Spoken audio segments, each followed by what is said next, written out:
Hi guys, good morning. Gagawa po tayo ngayon ng ating sumang malagkit. Ayan, gagawa po ako ng sumang malagkit para sa merienda.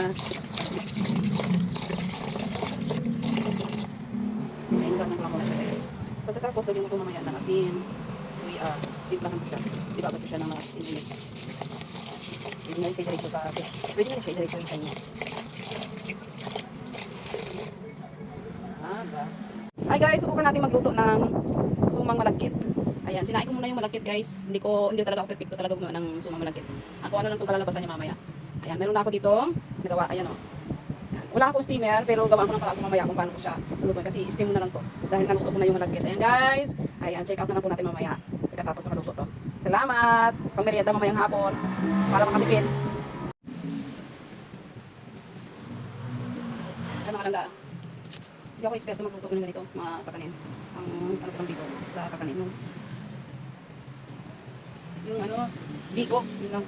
Pero yung mga ganito, hindi ako eksperto. Gusto mga malagkit. Kikita ko naman sa aking mga, sa lola ko noon, kung paano kumuha. Pero kasi nung bata pa ako, alam mo naman, puro laro lang sa isip. Pwede pa, mamayang hapon, may merienda rin kami. Tapos, kung hindi namin maubos to, bukas, ito yung aming almusal. Simpleng ano lang to, merienda.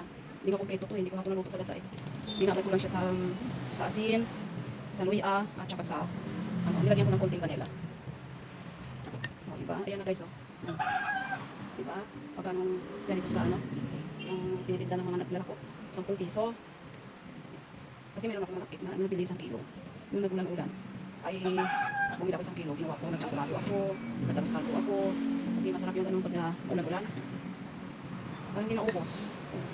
Diba? Ganyan lang. Para makaligay tayo mamaya ng merienda. Nakaraan, iba banana chips naman. Kasi may natira pang saging yung anak ko. Nagluto kasi siya ng banana cue. Yan. Ayos na lang. Yan. Tapos, bahala na wala akong steamer. Pero magawa ng paraan to kasi nasain ko na itong malagkit. Steam na lang. Ganyan Kaya siya marami na. Kaya nakapagluto na ako ng ulam namin guys. Ayan, ang sarap.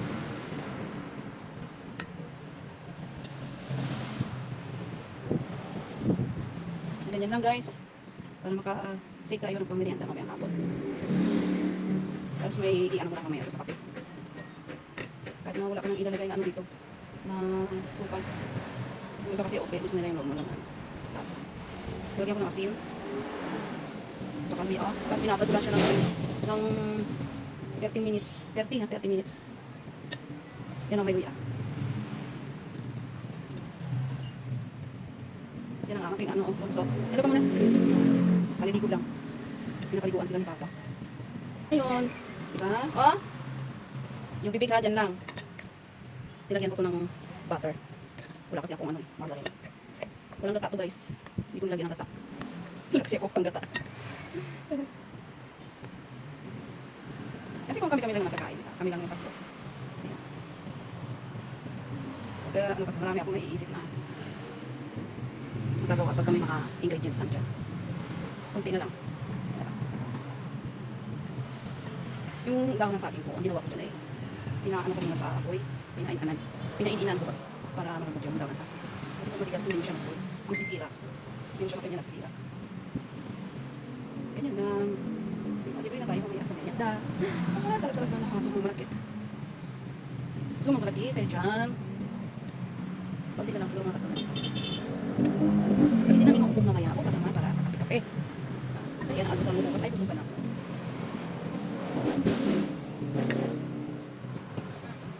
Ayan.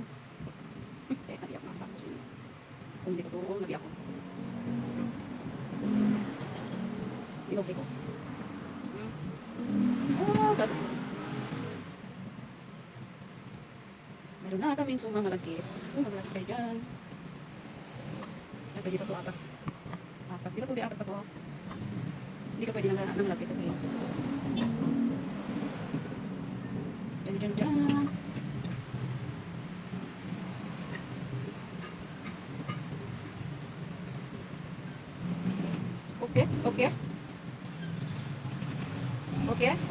Okay. Yan na siya.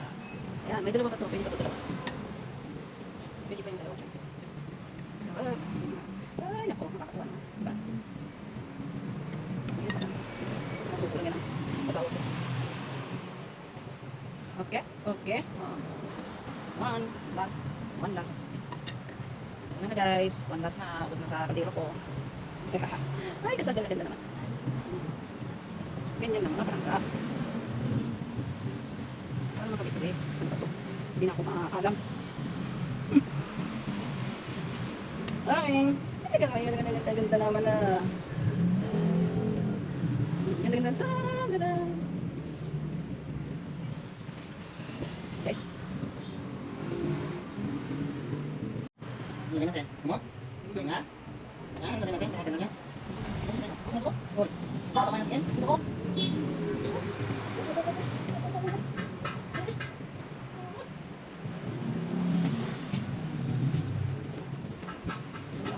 Alam na talaga ni expert dito.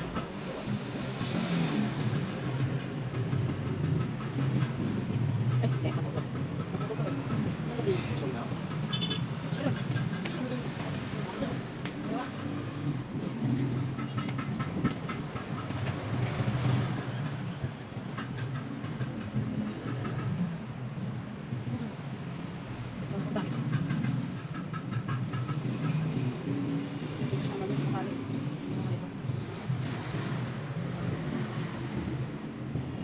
Talagang alam hindi magaling magtali.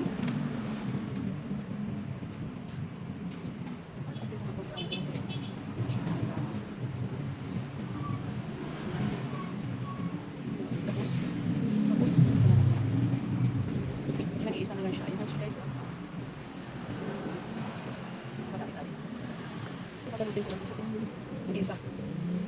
Para hindi siya mamaya.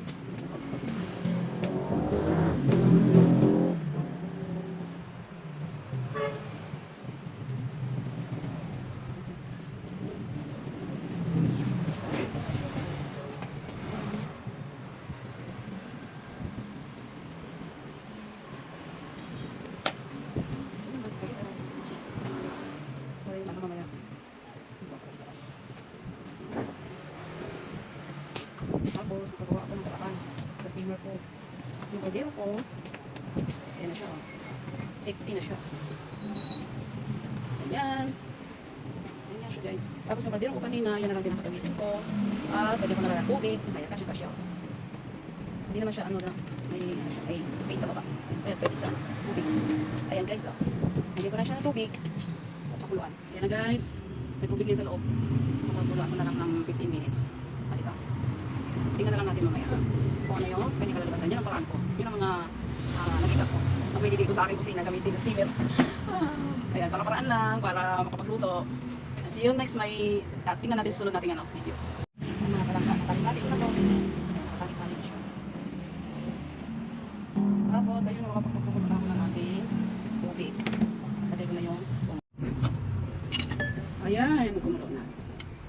Steam lang natin ito ng mga 15 minutes guys. Dahil siya naman ay luto na.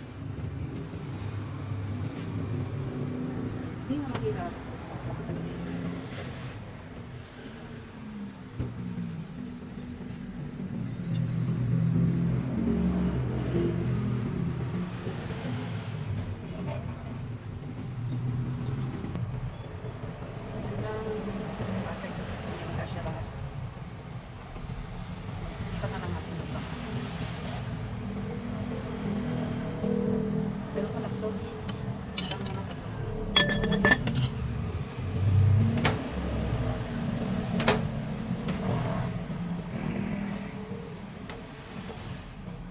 Ayan guys, tingnan na natin at mayroon ng 15 minutes. Ayan, naku. Sarap naman ang napakaganda ng ating suma, malagkit na to.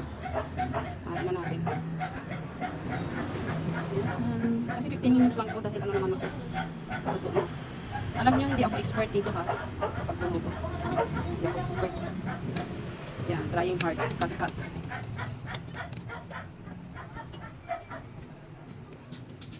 May mga rienda na mamayang hapon. Tapos ang namin kumain. Guys! Diba? At ito na siya. Palamigin na lang muna natin na mamaya sa merienda. Thank you so much for watching. Hey guys, ayan na yung niluto ko. Tinitikman na ng asawa ko. Tikman natin. Tikman natin guys. Ano ba yan? Ah. Oh.